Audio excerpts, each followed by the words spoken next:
I was, what, 14 years old, and man, I took the thing hook, line, and sinker.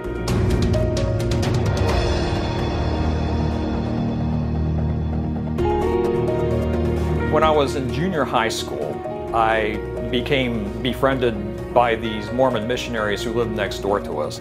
They got themselves a dinner appointment with my parents, basically showed us their plan of happiness, and actually, if you listen to the Mormons, it sounds pretty reasonable and pretty nice. Call it candy-coated, but it went down real smooth, and I kind of internalized it with that faith of a child.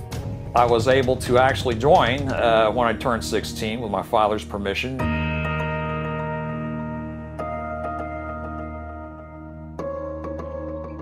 The young boys at 12, they get ordained a deacon. When they're 14, they move up to teacher, and then when 16, they become a priest. They get ordained an elder when they turn 19, and then enter the mission home to go on their mission. And you have to go to the temple, receive your endowments, and then they receive their mission call and go to the missionary training center in Provo.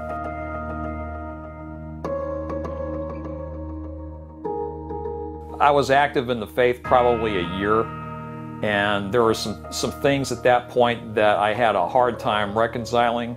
At that point, the Mormon Church did not allow blacks to hold the priesthood. It wasn't until June 1978 that all worthy males were eligible to hold the priesthood. But I had a hard time with that, and that was a question nobody could give me a reasonable answer to. And that was part of my initial apostasy. I kind of went dormant in the faith for several years. It wasn't until I was in the Navy that I got back active in the faith. I stuck with learned behavior, and that was showing up to church on Sunday when I could, paying 10% of my income, praying on my knees daily, just doing the basic stuff. And the more I did it, the more I started to think, what am I getting from this? And I wasn't getting anything.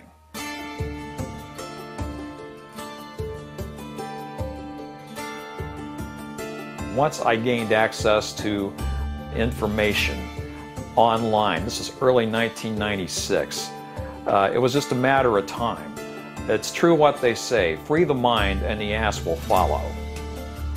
The one thing that I remember from being a Mormon is you already arrive at the conclusion, and then you have to defend that conclusion with a lot of really questionable things. The Joseph Smith story, I'll tell you, it requires a sales job, and the less education a person has, I think the easier of a sales job it is to make. There's no way I can look anybody in the eye and tell them that the pearl of great price or anything that is written by Joseph Smith is what it claims to be. I cannot do that with a straight face. I'm sorry.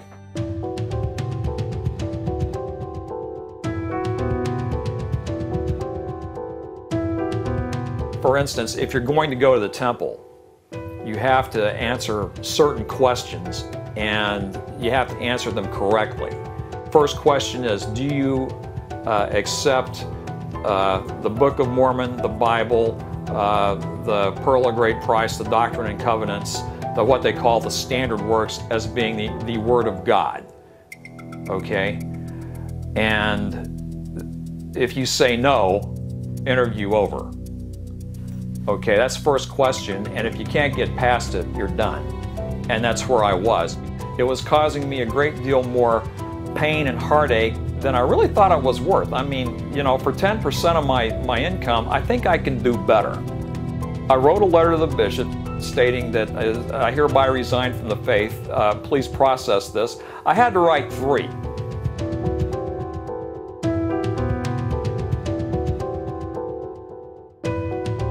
You know, I wrote one letter in May, I wrote another letter later on in September, and then I wrote another letter in December trying to get this done before the end of the year, and then hadn't heard back from anything, so I called the church office building in Salt Lake City and the membership records department if anything had been done, because I was going to initiate litigation to get it done. And when they heard the word litigation, I had a phone call from that bishop the following evening. And, you know, a month later, I had in my hand, you know, a letter stating that removing your name from the records of this church removes all benefits of baptism. Now, is that hubris?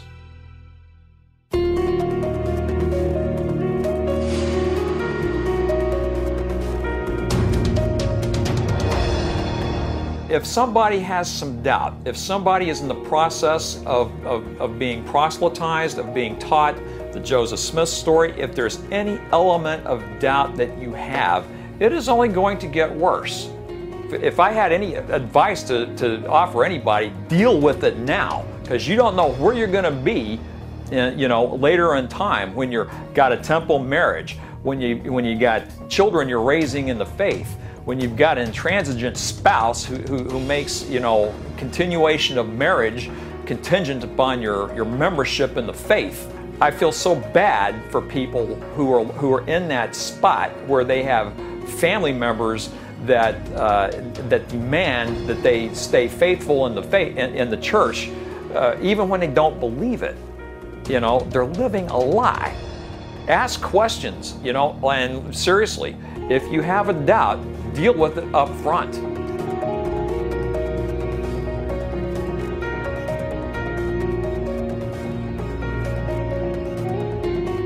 I don't have trouble sleeping now. I don't find myself wondering what I'm doing every Sunday.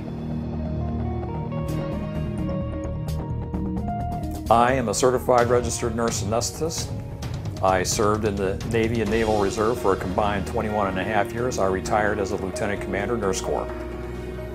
You think there's no atheists in foxholes?